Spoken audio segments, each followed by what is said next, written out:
ঈদের আর মাত্র ৩ দিন বাকি থাকলেও দিনের ব্যস্ততায়, বৃষ্টি আর গরমে রাজধানীতে দিনের বেলায় জমছে না কোরবানির পশুর হাট।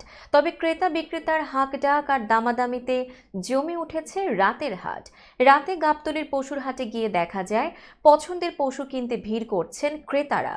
ঘুরে ঘুরে দেখছেন আর মনের মতো হলেই কিনে নিচ্ছেন কোরবানির পশু। তবে দাম নিয়ে ক্রেতা বিক্রেতার আছে পাল্টাপাল্টি অভিযোগ। ক্রেতারা বলছেন সাইজের তুলনায় হাঁকা হচ্ছে বেশি দাম, আর বিক্রেতাদের দাবি কেনার খরচের তুলনায় প্রত্যাশা অনুযায়ী দাম বলছেন না ক্রেতারা। গাবতলীর হাটের তুলনায় ভিন্ন চিত্র রাজধানীর দিয়াবাড়ির হাটে। এখনও খুব একটা জমে ওঠেনি এই হাট। কিছু ক্রেতা এলেও দরদাম না মেলায় ফিরছেন খালি হাতে। তাই অনেকটাই অলস সময় কাটাচ্ছেন দেশের বিভিন্ন জেলা থেকে আসা ব্যাপারীরা। ক্রেতাদের আশা যেমন সাধ্যের মধ্যে কিনতে পারবেন পছন্দের পশু, আর ব্যাপারীদের প্রত্যাশা ঈদের দিন যত ঘনিয়ে আসবে বাড়বে তাদের বেচাকেনা। এখনও বিভিন্ন জেলা থেকে রাতভর রাজধানীর হাটগুলোতে আসছে কোরবানির পশু। এদিকে ঢাকার বাইরের জেলায় জেলায় জমজমাট কোরবানির পশুর হাট।